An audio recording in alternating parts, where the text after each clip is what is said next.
हरे कृष्ण। त्योहारों का सीजन चल रहा है, सभी वस्तुओं पर ऑफर की भरमार चल रही है और उसमें भी यदि 1 लाख की वस्तु 40,000 में मिल जाए तो क्या ही कहना, है ना। हम एक पल की भी देरी नहीं करेंगे उसे खरीदने में।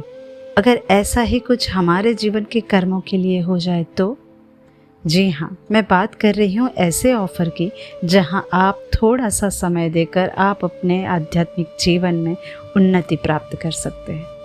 तो चलिए बात करते हैं ऐसे मास की जिसमें व्रत नियम का पालन करने से परमात्मा के प्रति भक्ति में वृद्धि होती है, साथ ही अपने पितरों की भी तृप्ति होती है।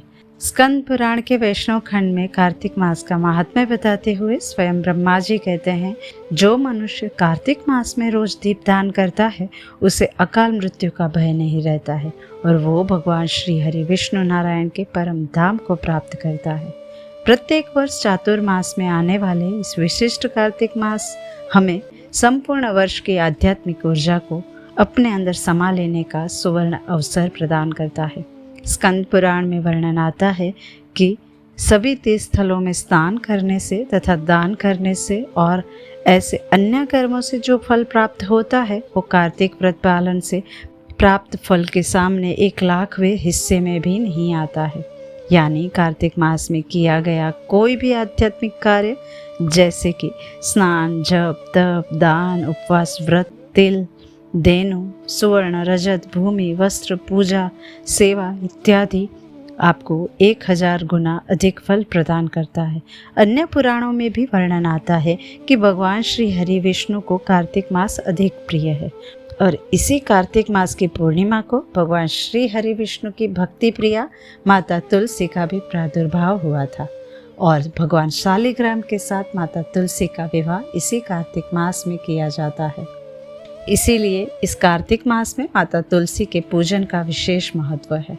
इसीलिए कार्तिक मास में माता तुलसी के पास दिया प्रज्वलित करके उनकी सेवा अर्चना करने का विधान हमें मिलता है। स्कंद पुराण के अनुसार इस मास में माता तुलसी का पूजन करने से भगवान श्री हरि विष्णु अति प्रसन्न होते हैं। माता तुलसी पूजन करने से, उन्हें जल अर्पित करने से जितना उसके मूल का विस्तार होता है उतने ही सहस्त्र युगों तक मनुष्य ब्रह्मलोक में प्रतिष्ठित होता है। यदि कोई तुलसी युक्त जल में स्नान करता है वह सब पापों से मुक्त हो भगवान विष्णु के लोक में आनंद का अनुभव करता है। स्कंद पुराण में ब्रह्मा जी कहते हैं कि कार्तिक मास सब मासों में उत्तम है।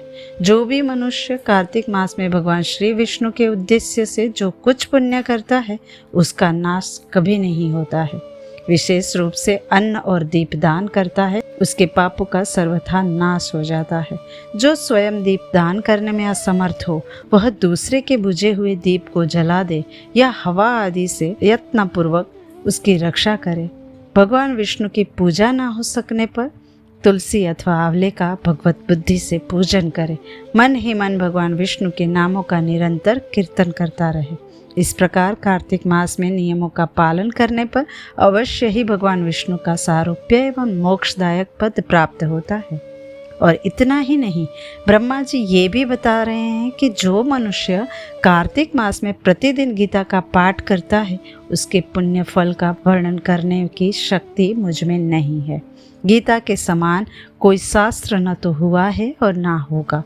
एकमात्र गीता ही सदा सब पापों को हरने वाली और मोक्ष देने वाली है। गीता के एक अध्याय का पाठ करने से मनुष्य घोर नरक से मुक्त हो जाते हैं और मनुष्य को 7 समुद्र तक की पृथ्वी का दान करने से जो फल प्राप्त होता है वही फल की प्राप्ति शालिग्राम शिला के दान करने से प्राप्त होता है। अतः कार्तिक मास में स्नान तथा दान पूर्वक शालिग्राम शिला का दान अवश्य करना चाहिए। और जो भी मनुष्य आकाश दीप दान करता है उनके वे पितर नरक में हो तो भी उत्तम गति को प्राप्त होते हैं। जो देवालय में, मंदिर में, नदी किनारे, सड़क पर, बावड़ी तथा घर के बाहर दीपदान करता है उसे सर्वतोमुखी लक्ष्मी प्राप्त होती है। अब ये हुआ कार्तिक मास का महत्व। अब देखिए, शास्त्रों के अनुसार हम कोई भी व्रत पालन करते हैं या कोई भी नियम लेते हैं तो उससे पहले उस व्रत नियम का भगवान के समक्ष संकल्प लेना आवश्यक होता है। संकल्प का किसी भी व्रत नियम में अत्यंत महत्व होता है, क्योंकि संकल्प के द्वारा ही आप अपनी निष्ठा और प्रतिबद्धता का प्रमाण देते हैं। अब ये संकल्प कैसे लेना चाहिए?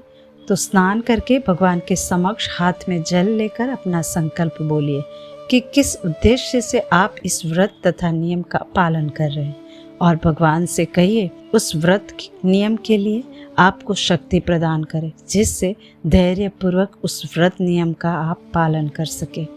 और फिर उस जल को तुलसी माता को अर्पण कर दीजिए। अब देखिए, कार्तिक मास में तीर्थ स्थान का भी अपना महत्व है। अगर आप सामर्थ्यवान हैं तो आप कार्तिक स्थान तीर्थ स्थल में जाकर कर सकते हैं। अन्यथा हम अगर शारीरिक रूप से तीर्थ स्थान के लिए नहीं जा सकते हैं तो मानसिक रूप से भी कर सकते हैं और घर पर ही तीर्थ स्थान कर सकते हैं। अपने नहाने के जल में थोड़ा सा गंगा जल डालकर भी आप रोज कार्तिक स्नान कर सकते हैं।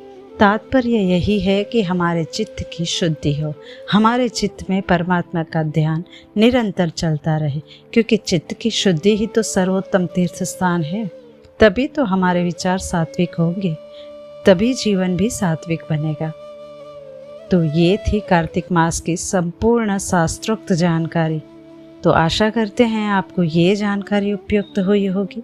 अगर कार्तिक मास को लेकर आपके कोई भी प्रश्न है तो नीचे कमेंट बॉक्स में लिख कर भेज सकते हैं। तो चलिए इस कार्तिक मास में हमारी चेतना को शुद्ध करते हुए हमारे आध्यात्मिक जीवन की वृद्धि करते हैं। जय श्री लक्ष्मी नारायण।